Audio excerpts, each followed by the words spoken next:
Go ahead and call this meeting to order, get started. Today's agenda is we're going to have the first part of our budget hearing for the Kansas Department of Health and Environment, the health side. And in your folder, you have the budget analysis that was prepared for us. And I'm going to have Megan Leopold go over that. You will note in your budget analysis, there are some of the line items that really don't pertain to this committee, but she will point those out. Megan?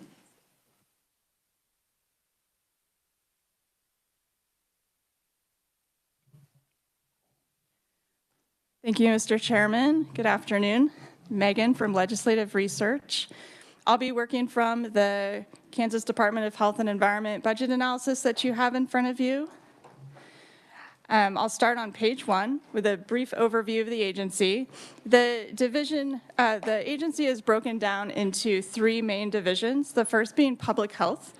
Public health works with local health departments and other organizations to help assure that Kansas have the public health services that they need and that they're regulated properly. The Division of Healthcare Finance oversees the state's Medicaid and Children's Health Insurance Program.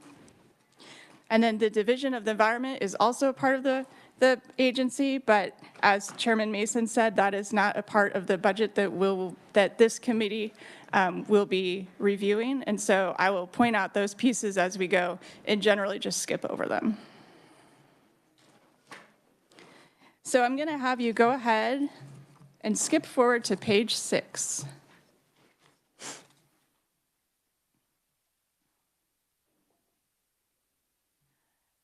On page 6 is the overall table of the expenditures by category for the agency. And again, this is the agency as a whole, so it includes both public health and healthcare finance as well as environment. And at the bottom, there's a state general fund that shows the historical expenditures from the state general fund from 2016 to the governor's recommendation for fiscal year 25.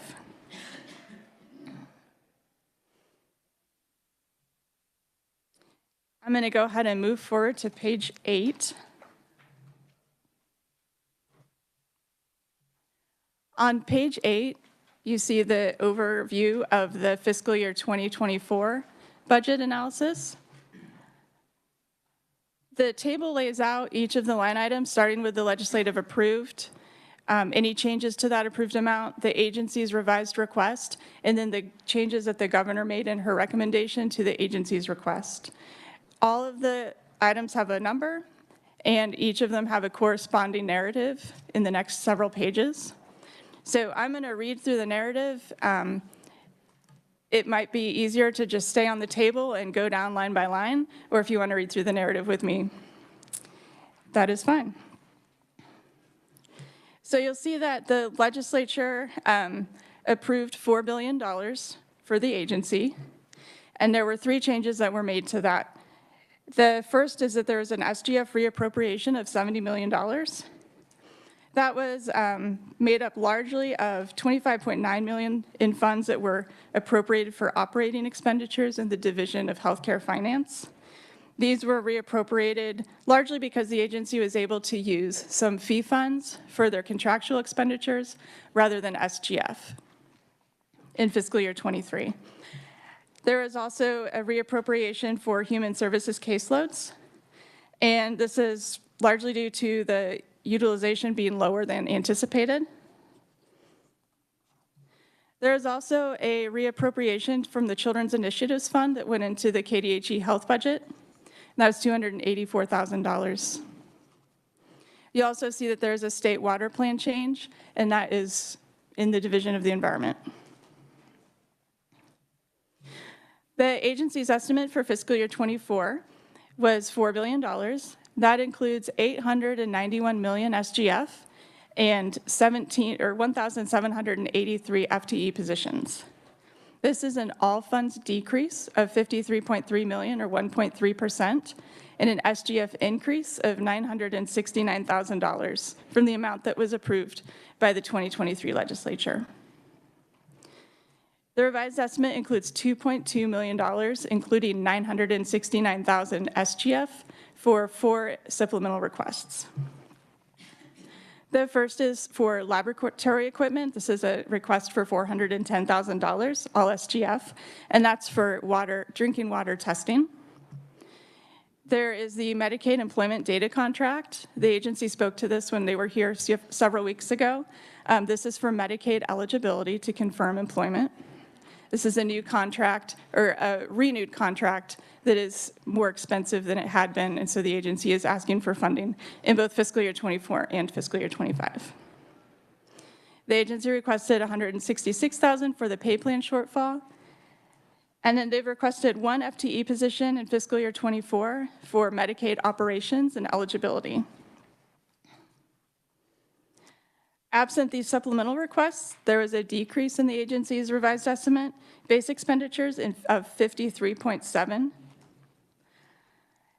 These items are outlined, the first being laboratory construction funds. So this is comparing the approved budget to the revised budget. The approved budget had $30.9 million, all federal funds for the laboratory expenditures. This is for the construction of the lab. These were used in fiscal year 23, so they are not included in the agency's revised budget. There was a decrease of $37.1 million, all special revenue funds, due to decreased spending in contractual services in the Medicaid program. There's a decrease of $12.9 million, and that's due to a decrease in the amount of federal funds that were available for COVID relief activities. There's also an increase of $6.1 million, all federal funds, for a public health grant. This is an infrastructure grant that focuses on workforce, foundational capabilities, and data modernization.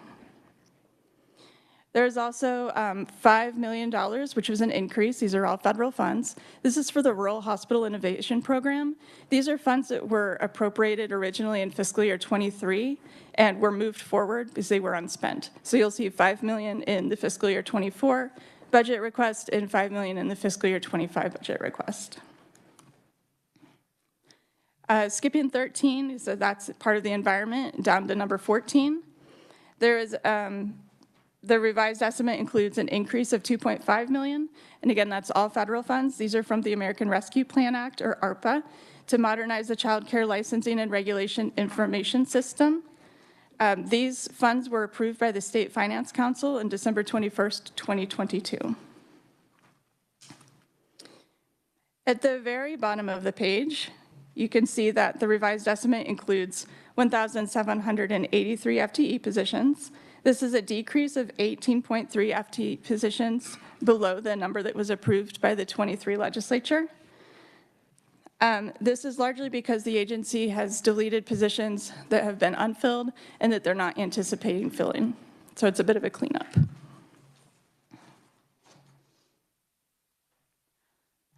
On page 11, you can see the governor's recommendation. The governor recommends expenditures of $4 billion. That's 852.9 SGF. This is an all funds decrease of $21.4 million and an SGF decrease of $38.2 million from the agency's revised estimate. The governor's recommendation has a decrease of one FTE position below the agency's revised estimate, and that's due to the governor not recommending the agency's supplemental request for that additional FTE position in the Medicaid eligibility program.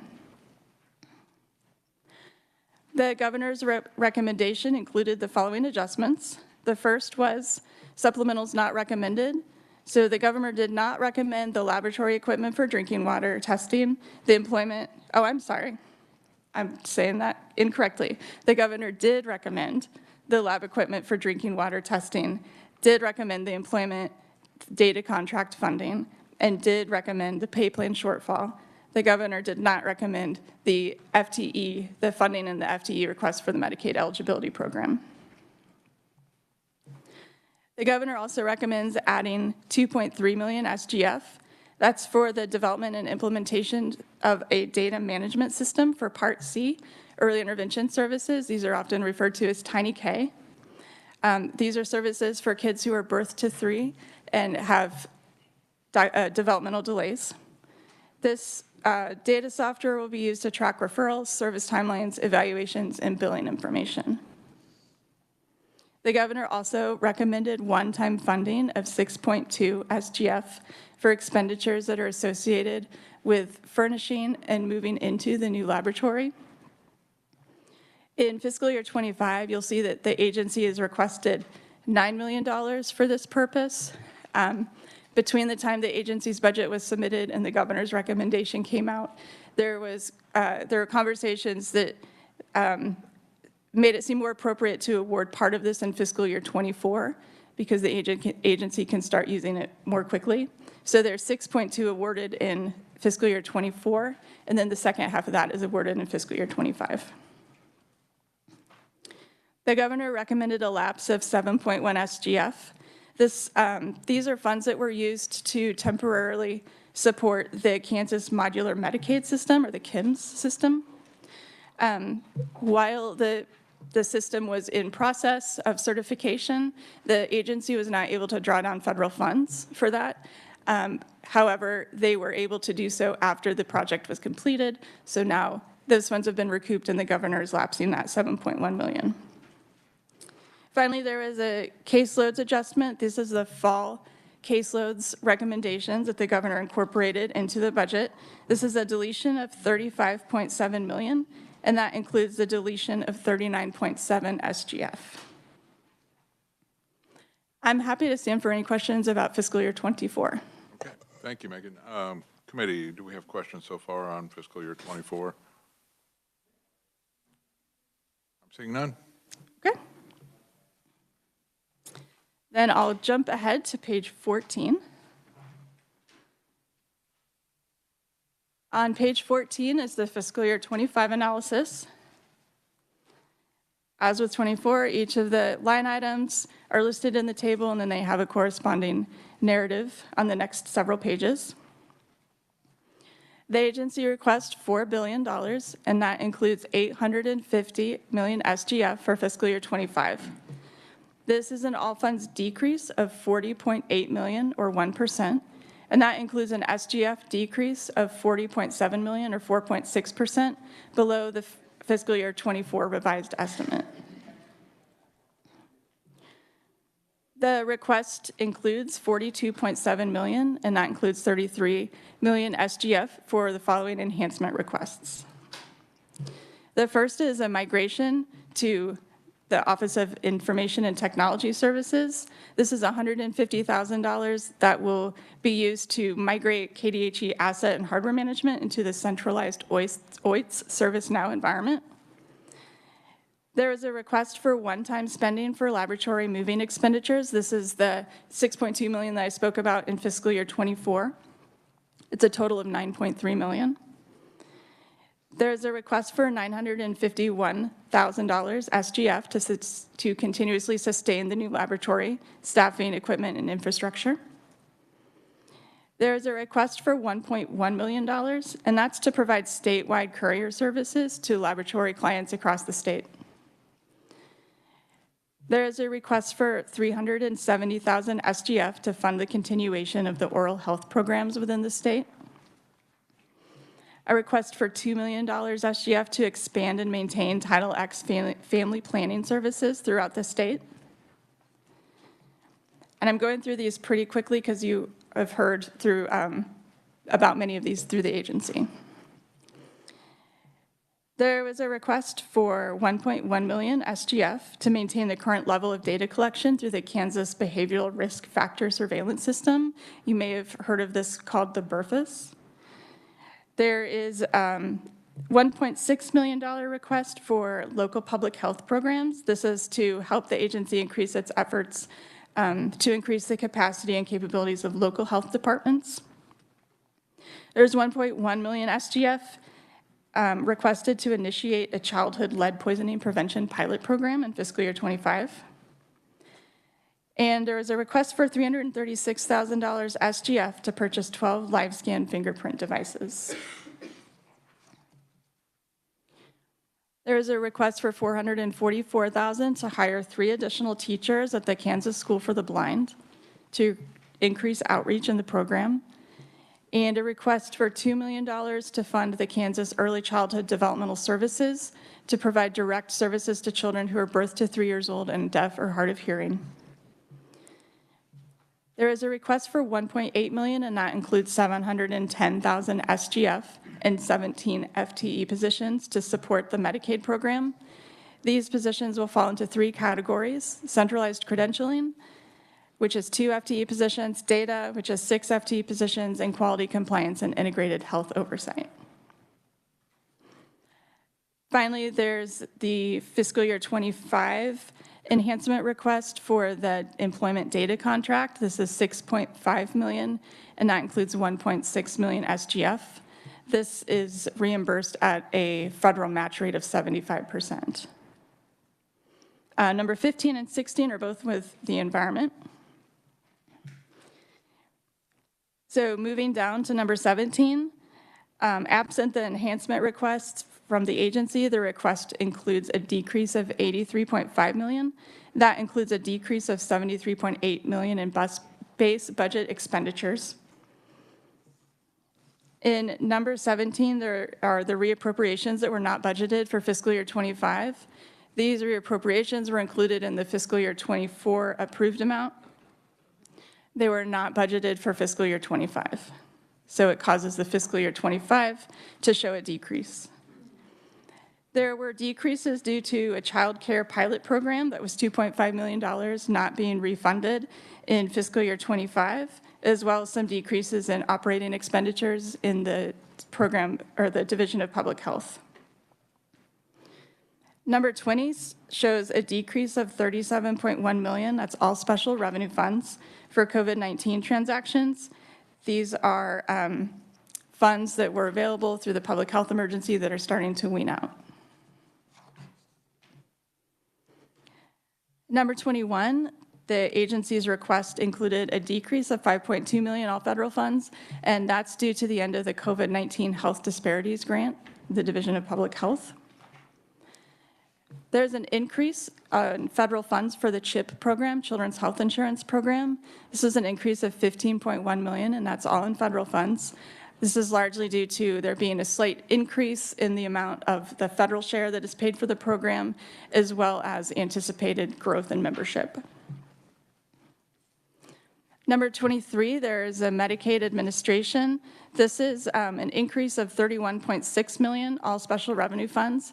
These are federal funds for contractual services within the Medicaid administration program. You saw that decrease in fiscal year 24, and this is offsetting that decrease that was in fiscal year 24. There were some changes that were associated with the Gainwell, which is the agency's fiscal agent that oversees their Medicaid management system, as well as Optimus, who is the actuary, provides actuarial services. The rest of the page is all with the environment, so I'm going to go ahead and skip to the next page, page 18.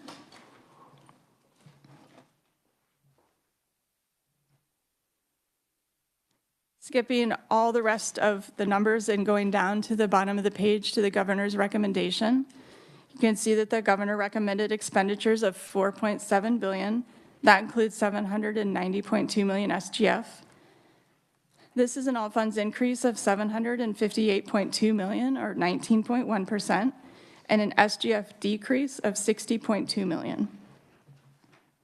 The governor's recommendation includes 1,791 FTE positions. This is a decrease of 9 FTE positions below the agency's revised request, and that's due to the governor partially recommending the agency's enhancement request for 17 FTE positions in the Medicaid eligibility program. On page 19, there's a listing of the agency's enhancement requests, starting with those that the governor did not recommend the adoption of. Those are the laboratory courier services, the regional public health data, local public health program, lead poisoning prevention, family infant toddler program, and Sound Start. The governor recommended partial adoption of the Medicaid operations and eligibility FTE positions. Again, this was $902,000, and that includes $355,000 included in the governor's recommendation. And the recommendation included 9 FTE positions, down from the 17 that were recommended or requested by the agency. The governor also recommended $3 million for laboratory furnishing and moving expenditures in fiscal year '25. And again, this is that enhancement that was spread across 2 years. The governor did recommend funding the following enhancements: the migration to the OIT service now, the laboratory sustainability funding, the oral health programs, family planning access, live scan fingerprint devices, the Medicaid employment data contract, the small town infrastructure assistance, and livestock. Those are both environment. And number 33, you can see that the governor recommends adding 1.4 million SGF. That's for continuing maintenance of the data management system for Part C that was added in the fiscal year '24 budget. The governor recommended adding $1.3 million. This is all from the Children's Initiatives Fund, and that's for child care, health, and safety grants to assist child care providers in bringing their facilities in compliance with required standards. Number 35, there's a 1.5 million SGF one-time replacement for federal funds that were rescinded as part of the federal debt ceiling agreements in June of '23. These are in the Disease Control and Prevention Program.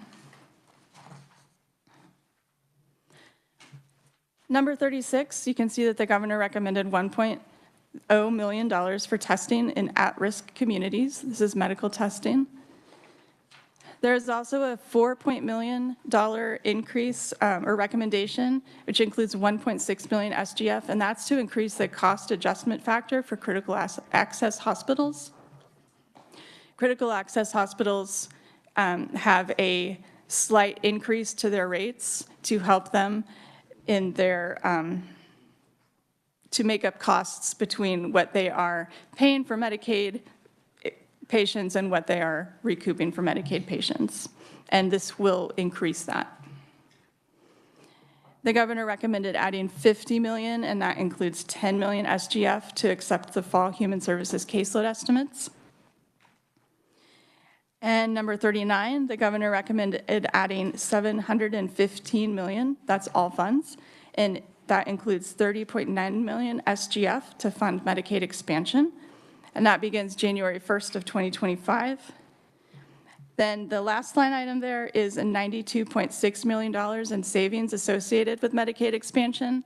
That is for the federal incentive that applies a 5.0% increase to the state's regular FMAP for 2 years following the expansion of Medicaid. I'm happy to stand for any questions for fiscal year '25 or the agency as a whole. Committee questions on fiscal year '25. Representative Clifford. Thank you, Mr. Chairman. Megan, maybe I'll have to ask the agency, but on page 19, the governor did not recommend the courier services. Since we have the lab, is that just a cost shift to the local public health department so they have to pay to get it to us, or may I defer that question? The agency can certainly provide more information on that, but my understanding is that, yes, if that is not available, then the local laboratories will have to find a way to provide that service, or the service just won't be available. Thank you. Thank you, Mr. Chairman. Representative Ballard. Thank you. I have a question, and I don't know if I'm looking at it, but page 19, you have Family Infant Toddler Program. Is that the same as Tiny K? Or is Tiny K, the reason I ask that question is that Tiny K hasn't appeared before us for years, and yet they were a constant. Do we no longer have Tiny K? We do continue to have Tiny K, and that's in the Division of Public Health. And in fact, the Part C data management system, that is for Tiny K. That's part of that program. That's number 33 on the listing, right? Number 33, correct. Thank you, Mr. Chair. Any other questions? Could I just make a point that 444,000 is item 11, which is the additional teachers at the School for the Blind. But it's listed as Family Infant Toddler Program, page 16, number 11. Committee, other questions, or do you want to pursue that? Representative Clifford? Okay. I'm seeing no further questions, Megan. Thank you very much.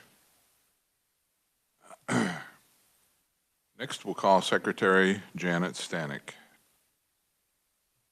Welcome to committee. I have a little bit of a cold, so pardon me. Thank you, Mr. Chairman and committee.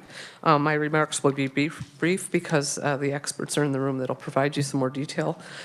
Today, I'll just give a brief update on the agency, and then you'll hear from our Deputy Secretary over the Medicaid program, public health, and then financial updates on both the Medicaid and the overall agency. On page 3, the mission and vision for KDHE is Healthy Kansans Living in Safe and Sustainable Environments. Our mission is to protect and improve the health and environment of all Kansans. And you can see on page 4 that we are comprised, as I said, of the Division of Public Health Environment and then Healthcare Finance, which is Medicaid program. Our administrative office administration consists of those areas listed, my office, legal, IT, HR, public affairs, and management and budget. On page 5, I just want to point out that we changed the wording on this triangle this year because one thing we're working on is agency integration. We are trying to align in a more formal manner the activities of the Medicaid program and public health and even environment, because although we get different funding streams, we all have aligned purposes, and so we are making an effort to do that. I think the other change from last year, and it was noted that we have moved the lab from the environment area to public health, and Ashley Goss will speak about the lab when she talks today. Our most recent rankings to show you are on page 6, and they are the domains as of the Americans Health Rankings as of 2023's annual reports. You can see where Kansas falls. Behaviors is 31st, social and economic factors 26th, physical environment 41st, clinical care 29th, and outcomes 27th. We continue to have an army of people working on moving the needle on a number of initiatives, and some of those you'll hear about today to help improve our rankings. And there are other ways I just state that Kansas, it isn't always about those rankings. It shows the progress and where we really stand, because there's a lot of great work going on. So with that, unless there's questions or you want to do that at the end, I'm going to turn it over to Ashley Goss, the Deputy Secretary for Public Health. Can we check and see if there are questions at this point? Committee questions for the Secretary? Seeing none. Okay, thank you. Feel better.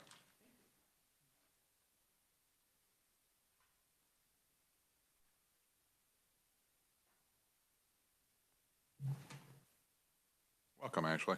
Thank you. Good afternoon. Thank you, Chairman and Committee. I'm Ashley Goss, Deputy Secretary for Public Health, and I'll just briefly go over some of the cool things in our division. You probably don't have time to hear all the cool things, so we just picked a few. So next slide. So this, I won't read these to you. I'll just pull out a couple of highlights of our public health accomplishments. I'm sure most, if not all of you, are aware that we spent the off-session time rewriting childcare regs. And we successfully have rewritten the childcare regs, getting stakeholder input throughout the entire process. And those regs are now sitting at the Attorney General's office. So waiting to get those back, but they've all been gone through. The majority of them have. I want to say somewhere around 60 regulations have been revised. Next, our cancer section was recognized by the CDC as one of 4 states which increased cervical cancer screenings from July to December 2020, which of course was during the height of the pandemic. But our state continued to address these and get people in for screenings. And as you can see, we've now been asked to attend the National Colorectal Cancer Roundtable with the American Cancer Society because of the work our team continued to do and continues to do. A next step or a next achievement, I would say, is in our school-based dental screenings. This is pretty significant, I would say, within our agency because this has been a challenge for us to achieve over the last several years.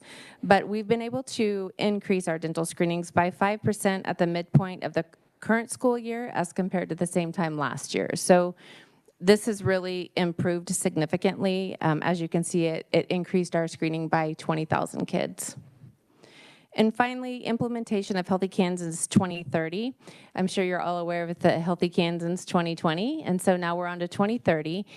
We did do a state health improvement plan across the state, and then, of course, once you do a state health improvement plan comes a community health improvement, improvement plan from what's identified. So not only are we doing that with stakeholders, as you can see, we've increased the amount of stakeholders we've had that are helping us with this across the state. At the local level, many communities and some hospitals are required to do these as well, to do an assessment and then do an improvement plan. Our team is currently crosswalking those. Ironically or not, the majority of the issues that are identified in communities are the same issues that have been identified at the state with our stakeholders as well. The main difference is maybe how they're ranked of order of importance within a community versus the stakeholders that are looking at the state's plan. Next slide. So all of these should look pretty familiar. The biggest change within the Division of Public Health is we now have the lab in the Division of Public Health, and that took place as of July 1 of this last year. And so that's something different for those of you that have has seen our budget presentation before. Normally the lab is in the environment budget, but it is now in the public health budget.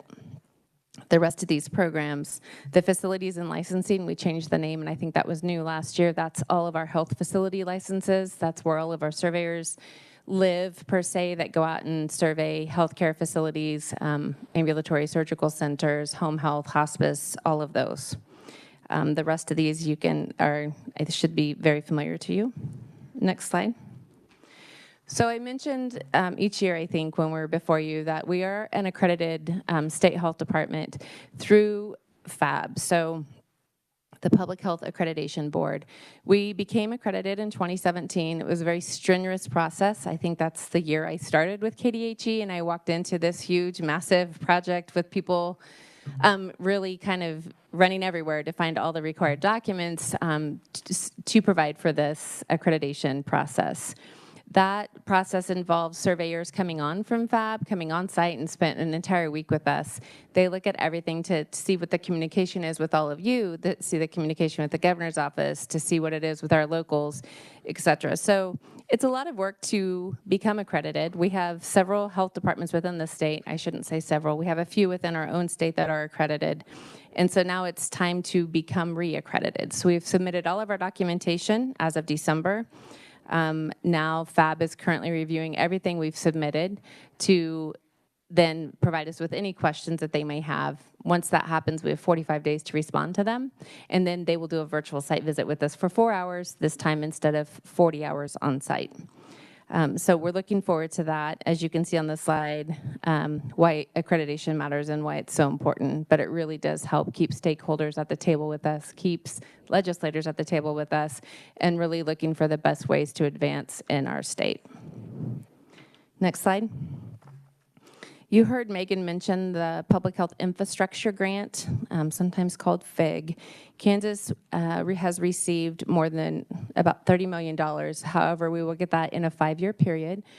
And 40% of that is required to go to the local level, so to our local health departments. Some health departments have declined the funding. I think there's 3 to 5 counties that have said they don't want it. The rest of them have all submitted applications, and we're getting ready to fund them. I won't read everything that's on these slides to you, but we just finished year 1 with this project. And year 1 was a lot of planning, implementing, submitting appropriate documentation to the federal government, and working with our locals to really figure out what this is going to look like. So you can see some of the year 1 focus areas that we looked at. And of that, you can see that 10.8 million is what's going directly to our health departments and would be paid out probably by the end of March of this year. Next slide is a little bit more detail of our Public Health Infrastructure Grant and really what we did and what's been done. All of this is ongoing, of course. And one big thing that we strive to achieve with this grant is not starting something that can't be sustained once this funding leaves. And so that's something that we work with the locals on as well, so that they're not implementing or starting programs for 5 years and it's something that really has an impact and then it stops. And so we ask for what you're going to do to sustain it and continue it without the money. Because we all know that if it's something great, you want to continue it, but you got to stand on your own 2 feet. Next slide. So this is obviously, I'm sure you've seen the building or driven by the building. So this picture on the right, or I'm sorry, on the left, is what the new lab will look like once it is fully constructed and done. The picture on the right is kind of what it looks like right now. I think they actually have more of the outside exterior covered, if not all of it now. I do know on the inside they're working on the getting all of the duct work done. I know elevators are coming. So it's moving quickly. It is still on target to be completed by the end of this year. We do plan to be fully moved into our lab by June of 2025. We will essentially have to run 2 labs for a little bit. So we'll have to take equipment offline, but keep equipment online at the old lab while we move to the new lab. All of our equipment that we move to the new lab will have to be recertified by the vendor to ensure that it is running at its full capacity and giving the correct results. And my final slide gives you a little bit of an update on our staffing. I do want to point out that we do have the lab in this now, so if anyone's comparing what we had, we have lab staff in our staffing now, and they were in environment last year. As you can see, we essentially are down 15 positions, and so we did go through. We have several positions have gone away because COVID funding has ended. As you know, we brought on positions specifically with COVID funding, and those are no longer with us. The non-FTE positions would be temps that we still have working for us, and we keep those as the work is there. Once the project or the work is done, then they leave the agency as well. I think that's all of my slides. Oh, the next slide is the administrative budget staffing as well, or I'm sorry, administration staffing. So we're down 2 positions. Actually, we eliminated 2 of those 2 positions, so you see our total count there. And that's all of everything in administration that supports the agency as a whole. And I think that is it for me for now. It would be Deputy Secretary for Medicaid's turn, unless you have questions. Let's check and see. Committee, do we have questions for Ashley? Representative Barth. Thank you, Chairman Mason. I actually don't know where the lab is. Can you please tell us? It's at 12th and Topeka, so it's right across from the docking building. Directly across, right to, yeah. Mm-hmm. South of it. Okay. Yes. All right, we can look out the window and see it then. It sounds like you can. Did have another question too. Yes. Let's see. You brought up that the Bureau of Family Health Administration policy, you're working closely on new child care licensing team, a bunch of different regulations and such. You said you're working with the AG's office. Who is the lead there? I don't know. Can you find out? Let us know, please. I can try. Yes, I can try. We've been asked that previously, and I don't know. But let me see if there's one specific person for you. Yeah, I'd like to know who's working on that. Okay, certainly. Any other questions? Representative Clifford. Thank you, Mr. Chairman. Thanks for the presentation. To my earlier question about the courier services, how's it done now? And Right. So the right impact? now we still have it, and I will say we did ask for reappropriations from our federal partners for the lab courier. So we have been able to find funds to fund the courier until 2026 if there isn't something else that comes up. And we're going to just leave the something else over here because that would be another significant event, health event. So we can use that funding. We got permission to do it. But once that funding runs out, you are correct. It would be the responsibility of the health departments to pick up the cost. And of course, there's lots of positives to have this because we can get the specimens here much quicker and get results out much faster. And health departments aren't necessarily the only ones who send us things on the courier.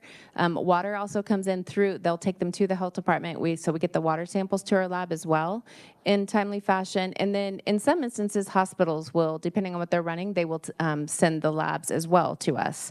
Our state's divided out for couriers, and so we can really kind of design what the pickup looks like and set schedules for them to bring it in to us. Thank you. Thanks, Mr. Chairman. Committee, other questions? Just a quick one. When the laboratory is done, will it hold only laboratory staff, or will there be some administrative personnel there?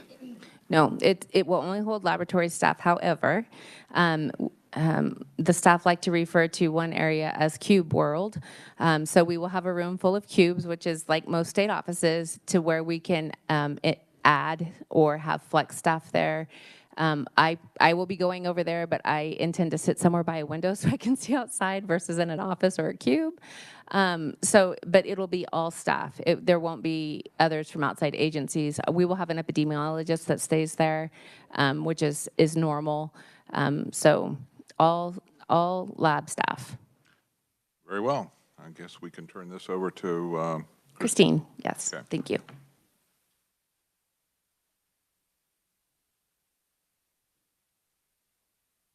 Christine, welcome to committee. Thank you, Chairman. Members of the committee, good afternoon. I'm Christine Osterlund, Deputy Secretary for Agency Integration and the State Medicaid Director.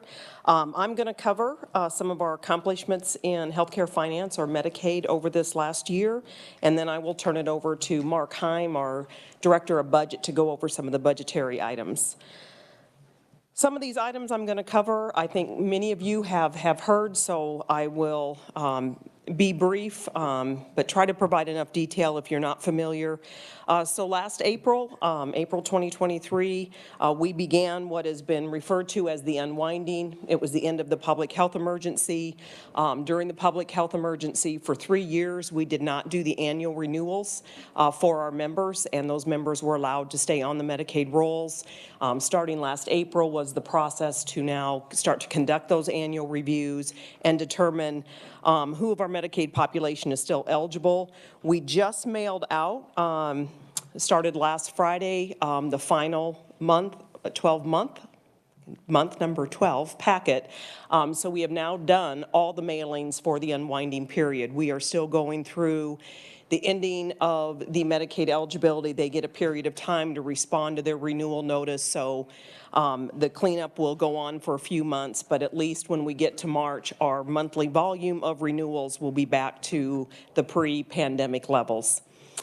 Over this last year, we've been coordinating with some consultants to try to streamline and gain efficiencies in our Medicaid program.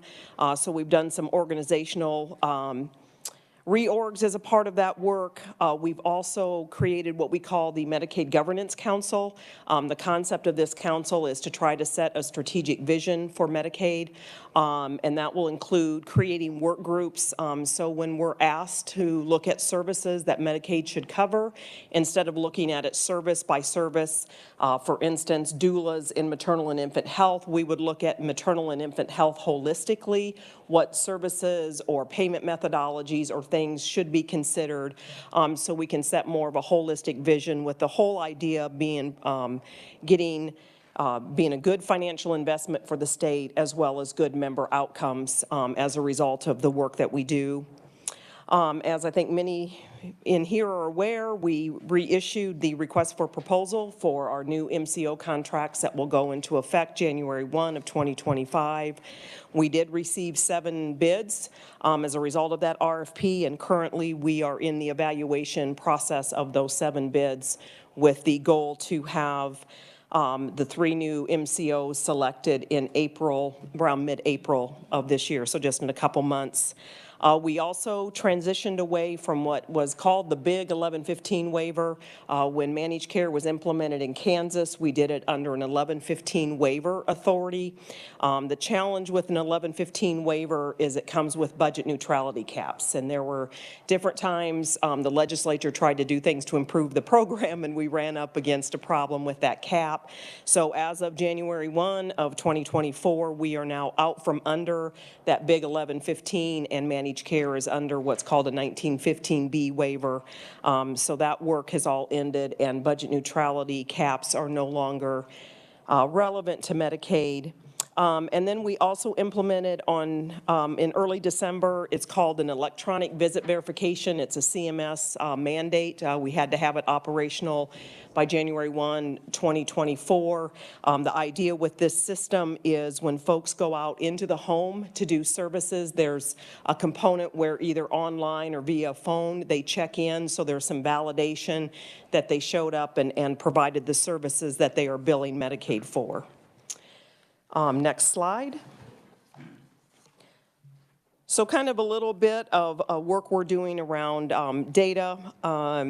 Obviously, with the launch of our new fiscal agent system in April of 2022, we had a lot more capability when it came to our data warehouse and data collection. So we've been working over the last year to increase the amount of data that we have within our program. Some of that came from our managed care organizations in an effort to better monitor their performance, as well as get more member outcome and other types of data. And we're also working now to partner more with our public health division. Obviously, there's a lot of overlap in some of the activities. Some of the members, obviously, that they serve are our members, and looking at ways that we can be better integrated with data to benefit not only the Medicaid program, but also our public health programs in the state of Kansas. And with that, that's kind of a look at what's happened in the last year, and I will turn it over to Mark Heim, our Director of Budget, and he'll go through the budget items. Just check and see if there are any questions for you. Committee? Seeing none. All right, thank you.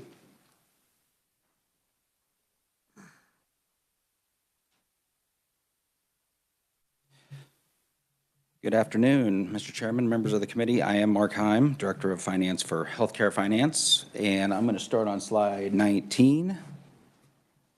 Well, I'll start anyway. So this slide's speaking basically to or what we call the consensus caseload for Medicaid. We do that. There's a spring caseload and a fall caseload. Spring in April, and the fall generally runs October or very early November. That's the biggest driver of our budget, the Medicaid Title 19 and CHIP Title 21. And we're looking at funding when we do that, we're looking at funding for the current year and then the out year. And the Legislative Research Department and Division of Budget play a big role in that. And I have there the forecast agreement between agencies. The agencies are KDHE, KDADS, and DCF. They are part of that as well. And at the very bottom there, the last 3 points kind of show just the main things we're looking at. Obviously, the biggest driver is population. So we're looking at population and estimating where we think the members might be over the duration, and then and there can be shifts in membership, which change the cost as well. And then we're looking at program updates, maybe new policies, new initiatives. And then if you're familiar with the federal medical assistance percentage, or what we commonly refer to as FMAP, that changes as well and certainly figures into the numbers. On slide 20, this is showing, the point of this slide is to show where the population, where the members are in the different categories where they fall. But if you look at that top line is the membership, and right in the middle there it shows 61% for children, and we have 15% for parents. So added together, that gives you the 76%. So the bulk of the population in those two groups. You look at the next line down, the next bar shows, if you look towards the middle and the right-hand side, 40% disabled and 22% for elderly. So that shows you where the costs are. The bulk of the members are in children and parents, but the costs, actually the higher costs, are in with the disabled and elderly groups. On slide 21, this chart shows you, kind of backing up that previous slide, just showing you where the numbers fall in the different populations. And obviously families being the largest group. And again, about 76% fall in that children and families group, as mentioned on the previous slide. So there's a 6-year running total there. On slide 22, this slide gets kind of busy. There's a lot on it, but this is depicting the FMAP, so that federal share. And maybe I would just draw your attention here. So if you look at 2019, right in the middle of the page, the FMAP was 57.1%, and then was the regular, the base FMAP. Then as you go down, it's showing, it's split into two, but that's showing the COVID, the increased FMAP. So throughout the duration of the PHE, we had an additional 6.2% federal match, and that was for the MOE, the maintenance of effort. As long as we met that, then we drew that additional 6%. It did in calendar year 2023, that 6.2% began to phase out. So it dropped. It started off the year at 6.2. It dropped to 5 for a quarter, 2.5, and we finished 2023 with an additional 1.5%. But now we're back to, I guess, what we'd call more normal times, and back to about a 60% base FMAP rate. Slide 23. Speaks to Medicaid expansion. And so the top bullet point there, there's been a number of estimates done on this, and that's why I'm showing a range here of $370 million to $450 million in additional federal funding over the course of 8 quarters if the state were to expand Medicaid. And that money is derived from a 5% increase in the FMAP based on the existing Medicaid population. And our estimates are that that additional funding we would draw would cover the cost of expansion for approximately 6 years. And the second bullet point, the governor's budget recommendation for fiscal year 2025 included funding for Medicaid expansion beginning in January of 2025.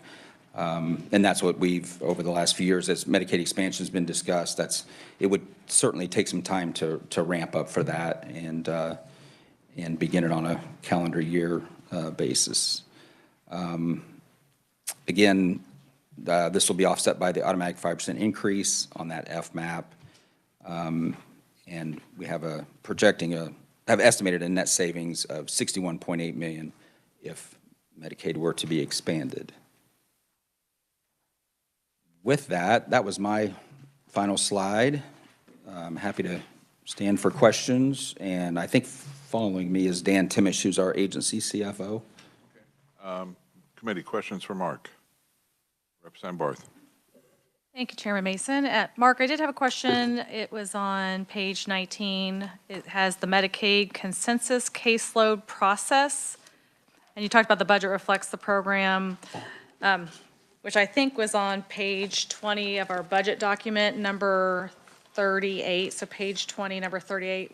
Is that the correct line there where it says Fall Human Services caseload adjustment? Is that the same thing? It is, okay. So it's a substantial number there of $50 million in addition. So can you please give us some details on how you came to that number and what that all includes? Yeah, oh, sorry. No? Okay. And I may phone a friend here, need to, but I think that's going to be the mandated policy was by far the biggest driver of that. Yeah, the vast majority of that is related to federal mandate around what we call EPSDT. It's early and periodic screening and treatment, I think, is what it stands for. Really what that requirement is that any child in the Medicaid program is eligible for any medically necessary service. And there's a definition of medical necessity to treat or ameliorate. Kansas, up until now, has been taking some of our waiver services, primarily personal care services and private duty nursing, though it can be broader than that. And those were only available to children on the waiver. And CMS clarified that that is not a correct application. Those services are available to any Medicaid eligible child. So children on the wait list that are medically eligible can get those services as well as any child just enrolled in Medicaid. So that's just a little over $50 million. It's the bulk of that was tied to that policy clarification from CMS that we must provide those services to essentially any child on Medicaid that meets medical necessity. I appreciate that. So we really don't have an option on this then. It's federal-driven policy and then about how extensive is the medically necessary? Is this surgeries are we talking about? What is? The language is actually very broad. It says to treat and ameliorate. And so really any service that would not be considered experimental, Medicaid cannot cover experimental. So any service that's really authorized by the FDA and has clinical guidelines, even if it's not in our state plan, if a doctor would prescribe that as medically necessary for that child's condition, Medicaid would have to cover that. So it's even, we really based our estimate on the fact that our array of services is very broad for children in Medicaid today. So we really felt the bulk of the expense is going to come for those non-waiver children, those wait list children that would have access now to waiver services. So I think you just answered the question I had, so just to make sure I understand. So the increase really where you see the biggest change coming is the wait list kids? So the other kids have already pretty much had access to this? They haven't had access, but we don't really see that if I'm a child with significant needs, I am probably, and I'm Medicaid eligible, I am probably already on the wait list for the waiver because I've met that level of care. I'm waiting for a spot. Could there be a small number of children that maybe get in a car accident and they broke both their legs and they need personal care services for a short duration?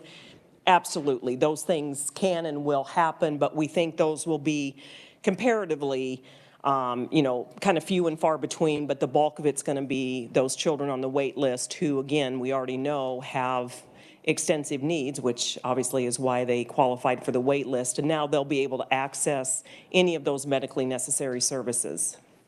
You got my brain thinking. If you don't mind, just if you have one more question on it. More questions? Sure. Are we looking at the list that exists already today to come up with that 50 million? This is not, we're just getting 15 million or having to spend 50 million, or it has to do with the wait list?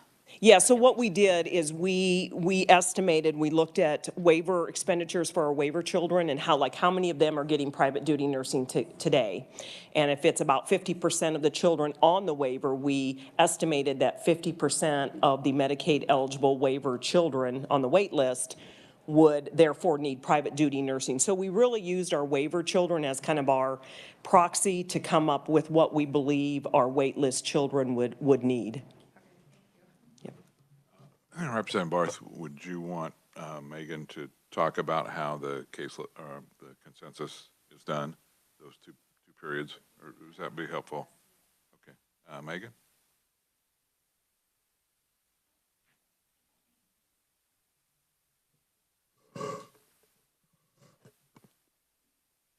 So as the agency said, we meet twice a year, and we meet in the fall and the spring, and each time we provide an estimate for the current service or the current fiscal year as well as the next fiscal year. We use existing data, and so we use trend data to look at the population increases as well as new policies that might impact the costs associated with caseloads. One thing to note is that caseloads are the entitlement programs in the state, so they are the programs that the state is federally required to fund for anyone who meets eligibility criteria. And I have a memo that I'm happy to send to the committee if you would like that outlines we provide a memo to the legislature each time we provide new estimates, and so it outlines what is included. That would be helpful. Is that helpful, Representative? And you mentioned the policies affect that too. So if we increase reimbursement rates, and that ultimately affects how these caseload estimates are. Yeah. Okay. Committee, other questions for Mark? Your question is for Mark. Representative Ballard? Yes. Okay. I'm looking at slide 23 when you were talking about Medicaid expansion.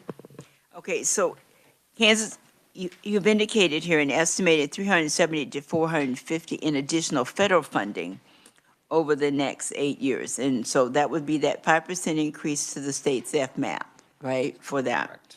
Okay, so in the governor's budget, that's what I'm looking at. It says recommendation for 25 include the 30.7 million to expand Medicaid.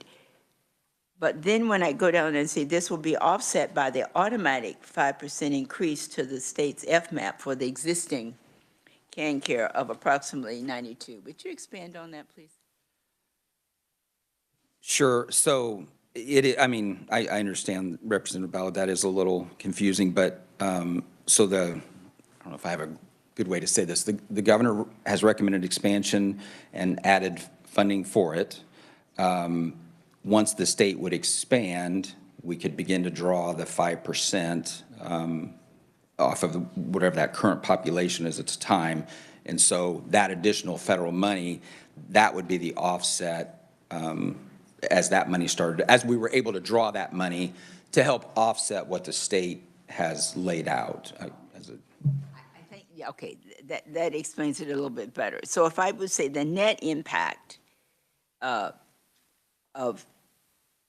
state general fund, the one that we're always protecting in many ways, savings would be 61.8 million. And I think, go ahead. So, oh, sorry, but so if the 92, and I apologize, I just want to clarify one thing. You had made a comment over the next 8 years, it's 8 quarters, so 4 years. Yeah, 8 quarters. But back to, so it's 92.5 million per quarter, and then if you subtract the 21.5, so at the end of the day, it's a state general, it's a savings to the state of the 61.8. And that's our estimated. Sure, it's, yeah. Okay, committee, other questions? Okay, Mark, I think we're ready to Thank you. speakers, so I will recognize Dan Timish at this time. Dan, welcome to committee. Thank you, Mr. Chair. Thank you, committee. I think mine starts on slide 25. I think about 3 weeks ago, we met with the committee and went over all of our supplements and enhancements. We had a session on that. Amy Penrod covered all of those. So I don't know if there's additional questions, and Megan walked through these as well, but on slide 23, these are our supplements that were requested for the current fiscal year. And then on slide 20, the next slide, 26, these are our enhancements requested for fiscal year 2025. So I thought maybe rather than go through these again, I would just keep moving. If there's questions about them that anybody's come up with since the last time we were here, we can go over those at the end, or I can bring Amy back up here again. So moving on then to slide 27. So Megan covered a lot of the detail on our funding and our expenditures. This is just a high-level visualization and shows that roughly KDHE Health is 62% federally funded. Obviously, the biggest piece of that is the federal share of the Medicaid and CHIP programs, but we also have our Department of Public Health federal grants in that number. The second largest group is SGF, which is about 22%. So this is the state share of Medicaid and CHIP, as well as SGF that supports public health, both for matching grants, of which there's about 10.7 million, and SGF goes into public health matching grants, which generates about $29.3 million in federal funds that we draw down. So that's a good investment of our state's SGF and public health. And then we have also non-matching grants. The biggest piece of that would be our primary care, which I think is in the range of about 15.75 million, and the tiny K brought up earlier is also funded through that SGF. In the public health, the third largest group then is fee funds, which is 16.6%. We have a lot of fee funds, primarily on the healthcare finance side. It's our drug rebates would be the big one. And then in public health, we have a number of fee funds. There's a newborn screening, civil registration, in the Office of Vital Statistics. We have a trauma fund, and so on.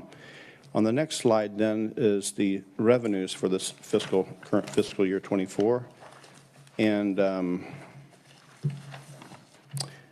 there we have aid and assistance, which is our Medicaid and CHIP, as well as public health aid to locals is 89% of our budget, followed by contractual services at 8%. This would be primarily our Kansas eligibility system, as well as KIMS, which is our Medicaid operations system, and the IT systems and support related to those. And we also have service providers in public health.